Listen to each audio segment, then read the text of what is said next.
ಸಿದ್ದರಾಮಯ್ಯ ಅವರು ಯಾರನ್ನೂ ಕೂಡ ಟಾರ್ಗೆಟ್ ಮಾಡುವಂಥದ್ದು ಮಾಡಿಲ್ಲ. ಈಗ ಯಾವುದೇ ಒಂದು ವಿಚಾರಗಳಲ್ಲಿ ಕಾನೂನು ತಂದ ಕ್ರಮ ಕೈಗೊಳ್ತಿರ್ತದೆ. ಈಗ ಇವ್ರು ತಪ್ಪು ಮಾಡಿದರೆ ಕುಮಾರಸ್ವಾಮಿ ಅವರು ಅವ್ರ ಕುಟುಂಬದವ್ರು ಹೆದರ್ಬೇಕಾಗ್ತದೆ. ತಪ್ಪು ಮಾಡಲಿಕ್ಕೆ ಯಾಕೆ ಹೆದರಿಕೆ ಮಾಡ್ಕೋಬೇಕಾಗ್ತದೆ? ಅದು ಹಂಗಾರೆ ಸಿದ್ದರಾಮಯ್ಯ ಅವ್ರ ಮೇಲೆ ಅದು ಕೇಸ್ ಮಾಡಿದರು, ಅದು ಮೊನ್ನೆ ಲೋಕಾಯುಕ್ತರು ಅದು ಸುಳ್ಳು ಅಂತ ಹೇಳ್ತಾರೆ ಅವ್ರಿಗೆ ಕ್ಲೀನ್ ಚಿಟ್ ಕೊಡ್ತು. ಅದನ್ನ ದೇವೇಗೌಡರು ಕುಟುಂಬರು ಮಾಡಿದಾರೆ ಅಂತ ಹೇಳಕ್ಕೆ ಬರ್ತದ? ಕುಮಾರಸ್ವಾಮಿ ಅವ್ರು ಮಾಡಿದಾರೆ ಅಂತ ಹೇಳಕ್ಕೆ ಬರ್ತದ? ಈಗ ಸುಳ್ಳು ಆರೋಪವನ್ನು ಹೊರಿಸೋದು ಸರಿಯಲ್ಲ. ಹಾಗೆ ಸಿದ್ದರಾಮಯ್ಯ ಅವರು ನಮ್ಮ ಸರ್ಕಾರ ಯಾರನ್ನೂ ಕೂಡ ಟಾರ್ಗೆಟ್ ಮಾಡುವಂಥ ಕೆಲಸ ಮಾಡಲ್ಲ. ಟಾರ್ಗೆಟ್ ಮಾಡೋರು ಯಾರು? BJP ಅವರು. IT BT ಅದೇನೋದಲ್ಲ, IT ED ಏನ್ರಿ CBI ಮಾಡೋರು ಯಾರು? BJP ಅವರು. ಅವ್ರ ಜೊತೆ ಹೊಂದಾಣಿಕೆ ಆಗಿ ಕೇಂದ್ರ ಸಚಿವರಾಗಿದ್ದಾರೆ. ಈಗ ಅದೇನೋ ಅಂತಲ್ಲ, ಕುಂಬಳಕಾಯಿ ಕಳ್ಳಾದ್ರೆ ಹೆಗಡ್ಬಿಟ್ಟು ಮಾಡ್ಕೊಂಡ್ರು ಅಂತೇಳಿ ಏನ್ರಿ? ಆಯಿತು, ಈಗ ಯಾರು ಏರಿಸಿದ್ರೆ ಯಾರು? ಕೇಂದ್ರ ಸರ್ಕಾರ ಕಮಿಟಿ ಇರ್ತದೆ ಅದಕ್ಕೆ. ಈಗ ಮತ್ತೆ ಅದನ್ನು ತಡೆ ಹಿಡ್ದಾರ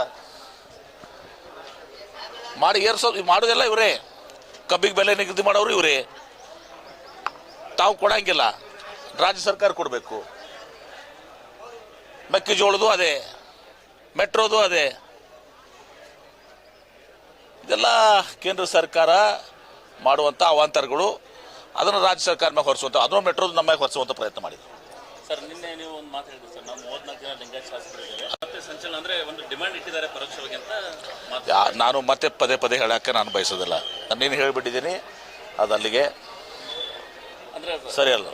ಹೈಕಮಾಂಡ್ ಏನಾದರೂ ಮಾಹಿತಿ ಯಾವುದು ಪ್ರಶ್ನೆ ಇಲ್ಲ ನೋಡಿ. ಅದ್ರ ಬಗ್ಗೆ ನಾವು ಮಾತಾಡೋ ಚರ್ಚೆ ಮಾಡೋಕೆ ನೋ ಕಮೆಂಟ್ಸ್ ಆನ್ ದ್ಯಾಟ್. ನೀನು ಹೇಳ್ಬಿಟ್ಟಿದ್ದೀನಿ. ಮತ್ತೆ ದಿನ ಕೂಡಿದ್ವಿ, ಲಿಂಗಾಯತ ಮತ್ತು ದಲಿತ ಎಲ್ಲರೂ ಕೂಡಿದ್ವಿ, ಆದರೆ ನಾವು ಬಜೆಟ್ ವಿಚಾರದಲ್ಲಿ ಕೂಡಿದ್ವಿ. ಇದರಲ್ಲಿ ಅಧಿಕಾರ ನಾವೆಲ್ಲ ವಿಚಾರದಲ್ಲಿ ಕೂಡಿದ್ದೀವಿ. ನಮ್ಮ ಸಮಾಜದ ಎಲ್ಲ ಚರ್ಚೆ ಮಾಡಿದ್ದೀವಿ. ಎಲ್ಲರೂ ಚರ್ಚೆ ಮಾಡ್ತಾರೆ, ನಾವು ಮಾಡಿದ್ದೀವಿ. ಅದರಲ್ಲಿದೆ. ಸುಮ್ಮನೆ ಪದೇ ಆ ಪ್ರಶ್ನೆ ಕೇಳಕ್ಕೆ ಹೋಗ್ಬೇಡಿ. ಸರ್, ಸೋಮಣ್ಣ ಅವರು ದಾವಣಗೆರೆಯಲ್ಲಿ ಸಿದ್ದರಾಮಯ್ಯ ಅವರು ನಿರ್ವೀರ್ಯರಾಗಿದ್ದಾರೆ ನೋಡಿ. ಸ್ವಾಭಾವಿಕವಾಗಿ ಸಿದ್ದರಾಮಯ್ಯನವರು ರಾಜ್ಯದ ಒಬ್ಬ ಮುಖ್ಯಮಂತ್ರಿಗಳು, ಅವ್ರ ಮೇಲೆ ಸೋಮಣ್ಣವರು ಈ ರೀತಿ ಮಾತಾಡುವಂಥದ್ದು ವಿರೋಧ ಪಕ್ಷವಾಗಿ ಬೇರೆ ಏನೂ ಸಿಕ್ಕತ್ತಲ್ಲ ಅವ್ರಿಗೆ ಇದನ್ನು. ಹೀಗಾಗಿ ಏನೇನೋ ಮಾತನಾಡ್ತಾ ಇರ್ತಾರೆ. ಸಿದ್ದರಾಮಯ್ಯನವರು ಭಾಳ ಸಶಕ್ತರಾಗಿದ್ದಾರೆ.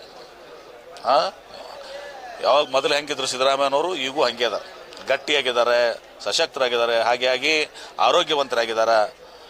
ಏನ್ರಿ, ಅವ್ರು 100 ವರ್ಷ ಬಾಳ್ತಾರೆ, ಹೆಚ್ಚಿಗೆ ಬಾಳ್ತಾರೆ. ಅದಕ್ಕೆ ಸೋಮಣ್ಣವರು ಯಾವುದೂ ಚಿಂತೆ ಮಾಡುವಂಥ ಅವಶ್ಯಕತೆ ಇಲ್ಲ. ಅಧಿಕಾರ ಅಲ್ರಿ, ಯಾರಿಗೂ ಜೀವನನೇ ಶಾಶ್ವತ ಅಲ್ಲ. ಇವತ್ತು ನಾವು ಮಾತಾಡಿರ್ತೀವಿ, ನಾವು ಇರ್ತೀವಲ್ಲ, ನಮ್ಗೆ ಗೊತ್ತಿರಂಗಿಲ್ಲ.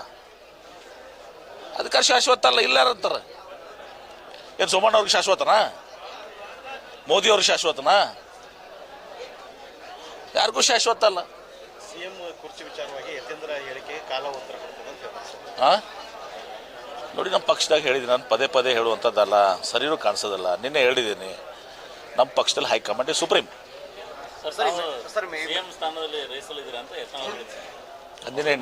ನಿನ್ನೆ ಅದಕ್ಕೆ ಉತ್ತರ ಕೊಟ್ಟಿದ್ದೀನಿ. ಈ ಮೆಟ್ರೋ ದರ ವಿಚಾರದಲ್ಲಿ ಜಟಾಪಟಿ ಕಾರಣ ಆಗಿದೆ ಸರ್. ದರ ಈ ಸ್ಟೇಬಲ್ ಆಗೋದಕ್ಕೆ ಸರ್ ಏನಿದೆ ಅದೇ ಉಳಿಯೋದಕ್ಕೆ ಈಗ ಕಾಂಗ್ರೆಸ್ ಕಾರಣ ಅಂತೇಳಿ DK ಶಿವಕುಮಾರ್ ಹೇಳಿದ. ಇಲ್ಲ, ನಾವು ಪತ್ರ ಬರೆದಿದ್ವಿ ಕೇಂದ್ರಕ್ಕೆ ಅಂತೇಳಿ. ಆದರೆ ಇನ್ನೊಂದು ಕಡೆ ಸಂಸದರೊಬ್ಬರು ನಾನೇ ಮಾಡಿಸಿದ್ದು ಅಂತ ಹೇಳ್ತಾರೆ. ಅದು ಇಳಿಸಿದ್ದು ನಾವೇ ಅಂದ್ರೆ ಇಳಿಸಿದ್ದಂದ್ರೆ ಏನು ಇದು ಮಾಡಿಸಿದ್ದು ಇದ್ರ ಮೇಲೆ ಗೊತ್ತಾಗ್ತದೆ. ಪರಿಷ್ಕರಣೆ ಮಾಡ್ಲಿಕ್ಕೆ ಅಂದ್ರೆ ಯಾರ ಕಡೆ ಇತ್ತು ಅಂದಾಗ ಅಧಿಕಾರ? ಅದನ್ನು ಪರಿಷ್ಕರಣೆ ಮಾಡಕ್ಕೆ ಹೇಳಿದ್ರೆ ನಮ್ಮ ಮಾತು ಕೇಳಿದ್ರೆ ತಂದ್ರೆ ಯಾರ ಕಡೆ ಇತ್ತು ಅಧಿಕಾರ?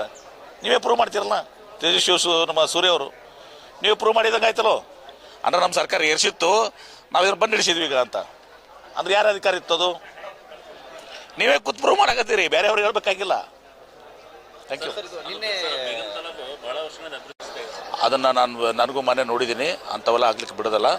ಅದ್ರ ಬಗ್ಗೆ ನಾನು ಜಿಲ್ಲಾಧಿಕಾರಿಗಳಿಗೆ ಇದು ಮಾಡಿಸಿ ಅದನ್ನೆಲ್ಲ ಸೂಕ್ತವಾದಂಥ ಇದನ್ನು ನೋಡಿ ಎಲ್ಲಿ ತಪ್ಪುಗಳಾಗಿದ್ದಾವೆ, ಯಾರು ತಪ್ಪಿಸ್ತಿದ್ದಾರೆ, ಆದಮೇಲೆ ನಿರ್ದಾಕ್ಷಿಣ್ಯವಾಗಿ ಇದು ಮಾಡ್ತಾರೆ. ನಮ್ಮ ಮತಕ್ಷೇತ್ರದಲ್ಲಿ ಮಂಗಳೂರು ಗ್ರಾಮದಲ್ಲಿ ಅದು ಗುಲ್ಬರ್ಗಾದಿಂದ ಬೆಳಗಾಂಗೆ ಹೋಗುವ ಸಂದರ್ಭದಲ್ಲಿ 2 ಪೈಲಟ್ಸ್ ಇದ್ದರು. ಅದು ಕಾರಣ ಏನು ಅನ್ನೋದನ್ನ ಇದು ಆಗಬೇಕು. SP ಅವರು ಅದನ್ನು ಇದು ಮಾಡ್ತಾಯಿದ್ದಾರೆ. ಅದರಿಂದ ದೇವರದ್ರಿಂದ ಯಾರಿಗೂ ಏನೂ ಆಗಿಲ್ಲ. ಅವರಿಬ್ಬರಿಗೂ ಕೂಡ ಇಲ್ಲೇ ಅಡ್ಮಿಟ್, ನಮ್ಮ BLD ಆಸ್ಪತ್ರೆಯಲ್ಲೇ ಅಡ್ಮಿಟ್ ಮಾಡಿದ್ದಾರೆ. ಒಬ್ರಿಗೆ ಏನೂ ಆಗಿಲ್ಲ, ಇನ್ನೊಬ್ಬರಿಗೆ ಸ್ವಲ್ಪ ಸ್ಕ್ಯಾನ್ ಮಾಡಿ ಸ್ವಲ್ಪ ನೋಡ್ತಾ ಇದ್ದಾರೆ.